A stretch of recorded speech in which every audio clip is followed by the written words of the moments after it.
trying to spend more time on the initial aspects of getting the horses just to look at me and realize that it's more peaceful when they look at me.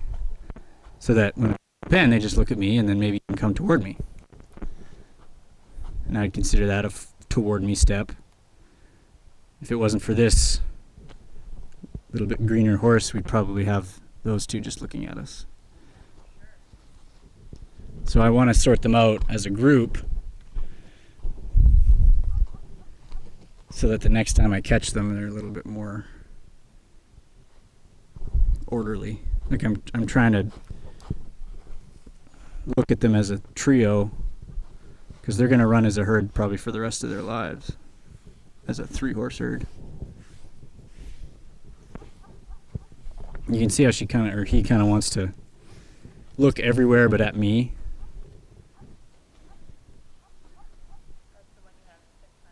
Yep.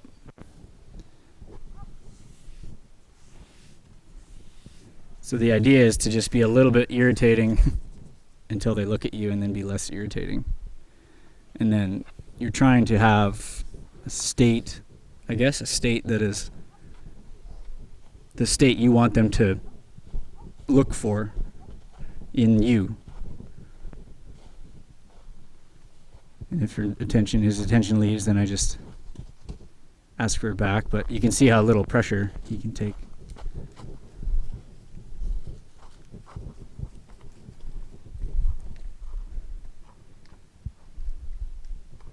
So I'm just working on the line of their shoulder where they don't march through it, basically because I'm already over here.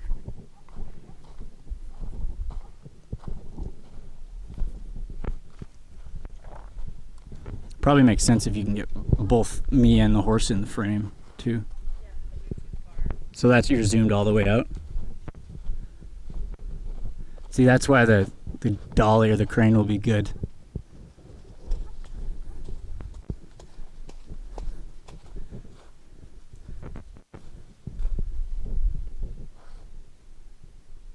So the two closest to me are the ones that I've worked and Yvonne has worked, and we've gotten them more familiar with stepping under and looking at us with both eyes and actually looking at us sort of square on.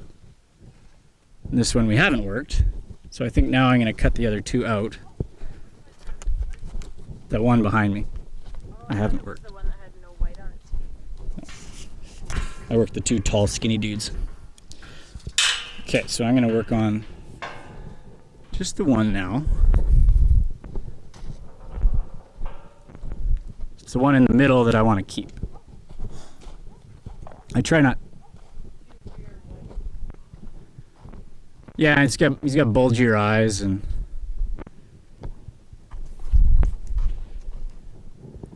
try not to let horses rush when you cut them. Not like cows. You don't want them running through the gate. So I'm going to try and just guide these guys out slowly, and I might lose them because they're pretty hot, but I'm just going to see if I can keep them at a walking pace. So I actually use the front quite a bit doing this so that I can get just about individual steps. And then I'm trying not to block them in a way that disrupts their flow, I guess.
It's not very easy to move them, drive them.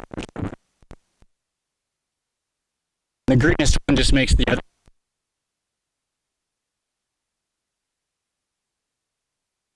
And let them.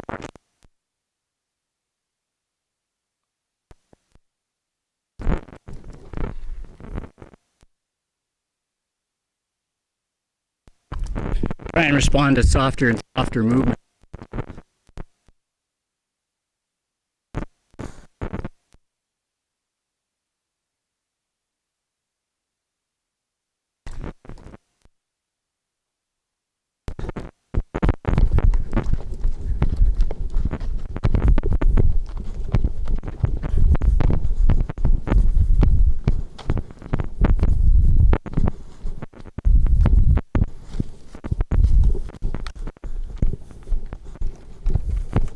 You can see that middle one just wants to run, and then the other ones run.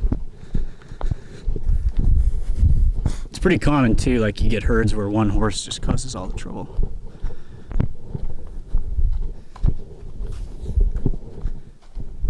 pretty awesome that you just had that pack tripping experience and now you kind of know what makes a good pack horse. Yeah, I learned a lot about what makes a good pack horse for sure, and what doesn't really.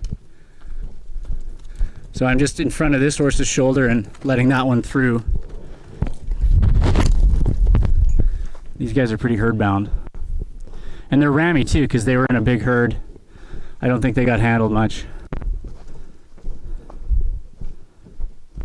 So I'm going to try and direct this one to the left. Or maybe to the right. Looks like the right.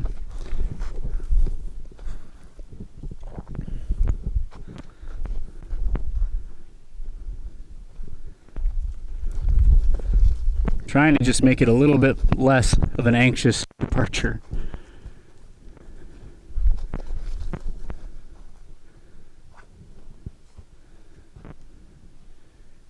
So I can get more and more subtle with how I'm asking him to move and do the best I can for now.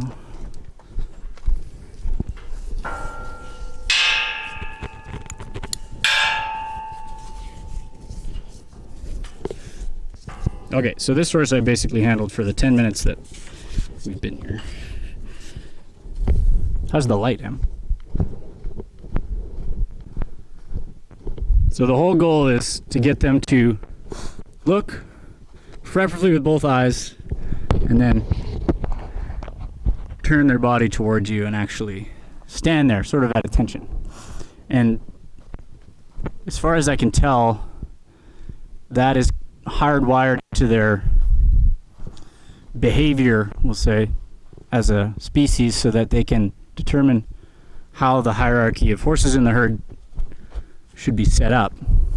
So they have like a verifying operating system that if you respond to them in a particular type of manner, but where they should stand, when to release, who to look at, and then you make all those right answers a really peaceful place, and eventually they start to figure out if they look at you, then the world is a little bit calmer. And I'm trying not to pressure his head.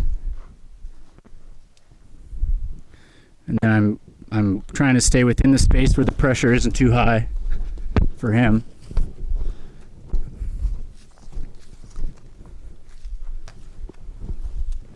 So I'm working on a path that leads behind his butt. My feet are directed there.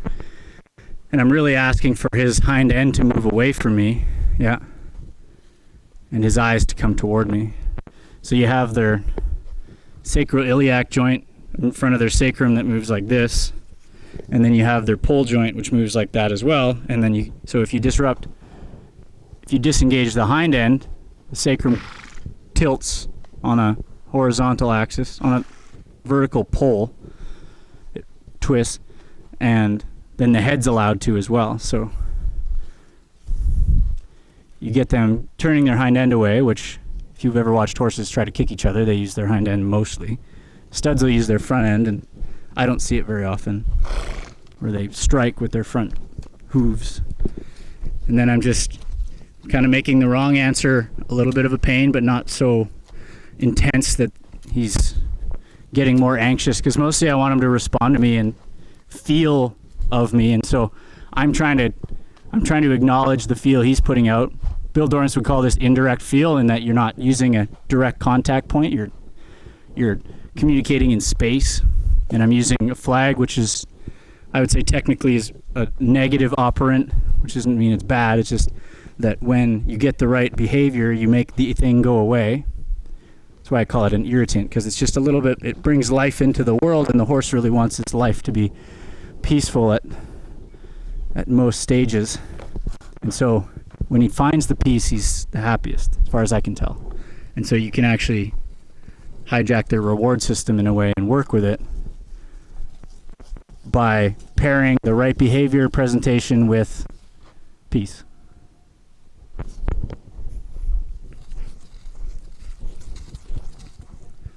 And I used the front shoulder a little bit there and got him to turn and look at me.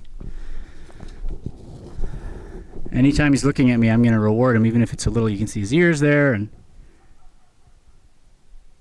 he's listening to coyotes. And so if I can keep his head there, eventually he'll have to step in because his neck will get tired.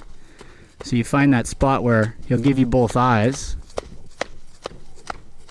You stay at a tolerable pressure, and if he yields, then you yield. And I'm trying to encourage softer and softer behavior as well. Sometimes there's a presentation that's kind of rigid, and you try to look for little soft movements within the presentation that you can reward, so that you're actually rewarding the feel, the essence of the movement. It's not so much I want you to do this, it's that I want you to do it like this, I want you to do it fluidly and in a relaxed manner. Because when they turn on all of their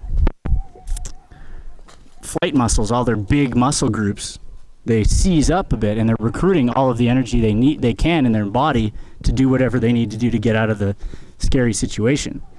So if you get them more relaxed, you get to access postural muscles, the underbelly, and get them to lower their head. The top of their neck is just massive. I've seen them throw. Oh, here's a story for you from the trip. Had a horse. Was fed on the ground on a panel, because they're in panel pastures, we'll say, little cubes, and the horse got its halter shank underneath the panel, and then picked his head up and lifted up like 3 panels, a water tank. It was pretty intense, and the more he lifted, the more it came at him. But he probably lifted like 150 pounds and dragged it like 5 feet. So their upper neck is way stronger than their lower neck, but you have to teach them to shut that off, lower their head, and recruit their underbelly, and raise the base of their neck, which is up in their shoulder, so that they can pack you. So I'm trying to give the space for their shoulder to come in, because I'd like it if he looked at me, and actually if he brought his shoulder toward me like there. So you start to, even at this basic level, you start to look at training the maneuvers, like turn on the forehand, turn on the hind end, disengage the front shoulder, bring the front shoulder toward me, the left shoulder toward me. You can start to talk to different feet, because you're developing a more articulate sense of him and you. I'm just going to take some of the pressure off. Go back to his butt. And I'm waiting for him to disengage that there a little bit. He'd rather turn out. So he's like off hunting for an answer, which he's not the lead horse in these 3 for sure. So you really have to teach him to find his own answer.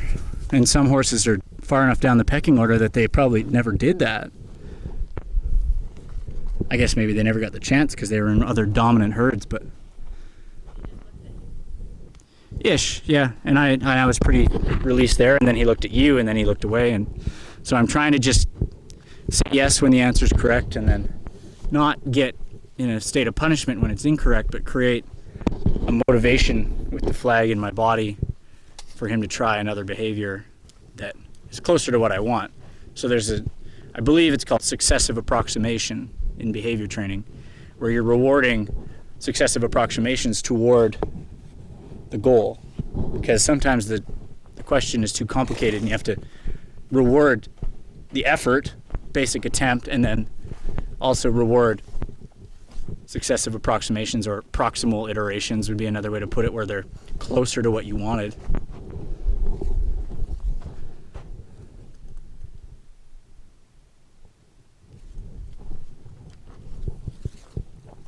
And I'm trying to do it in a way where I'm not creating more anxiety. I'd rather wait and let him feel me instead of trying to force the behavior. Just waiting, just waiting. It's better. But he'd really like to push through me and go back to his horses.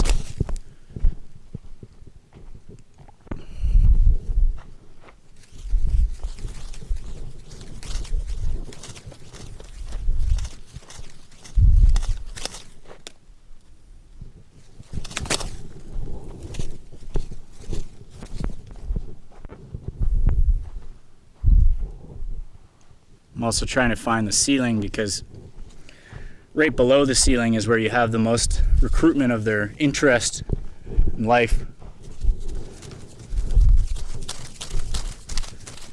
I'm just going to kind of up the ante a little bit. Get him to look at me from some other place other than closest to the other horses, which is what he's been doing.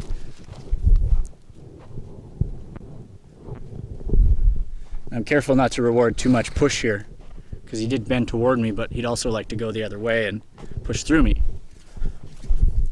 And a little bit you have to just tell them what to do, because they want to know whether or not you can move them around in space. And each of them has a different sort of level of conviction, which places them in the dominance hierarchy of the horse herd that they're in, which are always modified domestic horse herds that are often, well, they're not how they'd present themselves in the real world, in the wild. This horse would probably not lead many herds that I've seen. He doesn't have that sureness. See, he's looking out a lot, and most horses will do this, but the further up the hierarchy to the top of the herd you get, the more the horse is actually dealing with the problem at hand, whereas this horse would like to just outsource the problem to somewhere else and some other horse.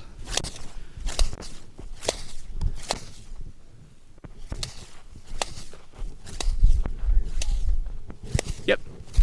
Well, and maybe he's just more green, like just hasn't been handled as much.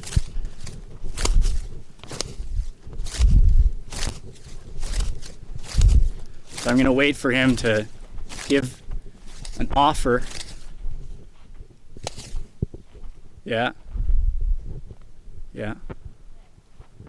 And so I'm using the front a little bit, but mostly I'm trying to pull on his head. And the only way you can push on something is like, so if you have a chain that goes to his butt and out his nose and around, I'm pulling on the chain through his nose, but I'm also guiding it toward his hind end. And so that I'm always drawing him more than I'm sending him away. Yeah.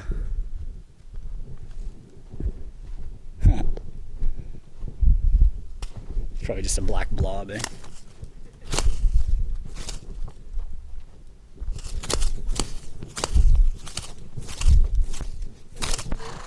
When you're recording this, you're talking about what you're trying to do, but maybe vocalize it when you actually see him.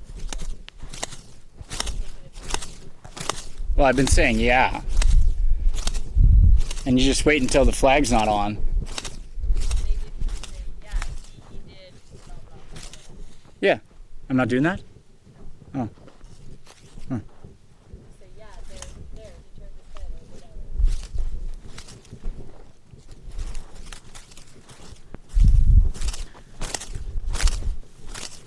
So he may prefer to look out of that other eye too.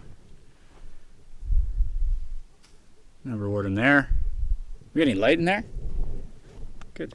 It's a good camera for that. So I'm just going to work on approaching him now. I'm kind of asking him how he'd like me to approach him. I don't want him to look away from me while I'm approaching him either. And then I'm trying to give him a chance to just like feel me. Yeah.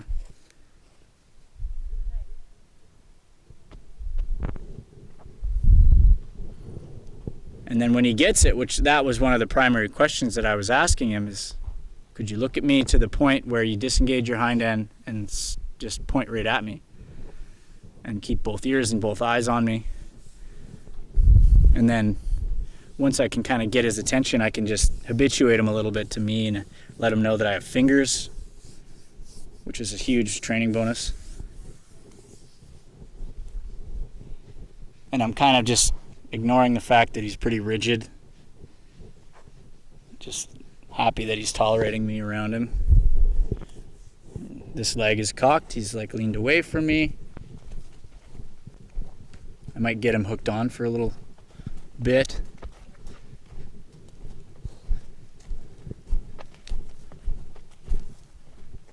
See how much draw I have, which is a good test. It's pretty good when it's going toward the other horses. You can see that the draw is really that I was on the right side, the correct side where the horse's just other buddies are. And so it was easy for him to turn into me. But you can utilize that to provide a little bit more opportunities where he gets the right maneuver and you can create a little bit more peace in his space.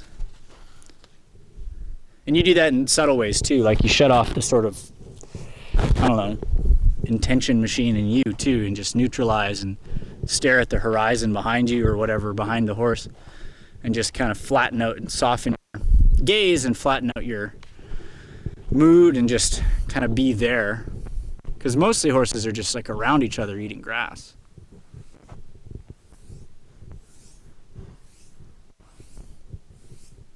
Can you hear him breathing?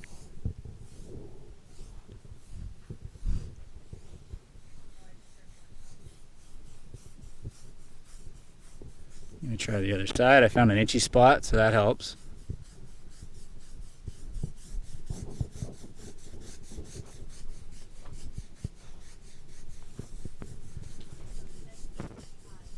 Mm-hmm. No, he's not totally relaxed, but he's starting to lick and chew. I think he's asking me where he'd like to be itched now, which is nice.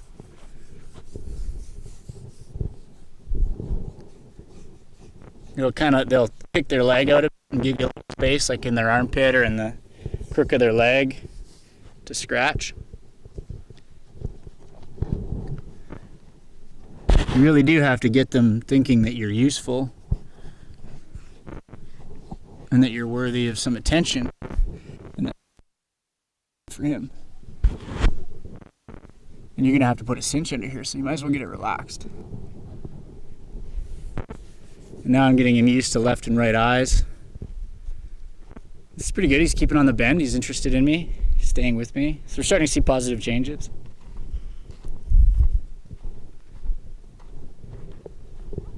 And then I'm not going to punish him for leaving. I'm just happy that he ever stayed with me at all. It was the first time he stayed.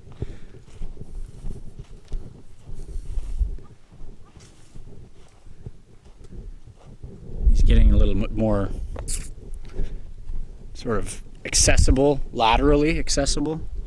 And he's going forward less. He's trying to run less.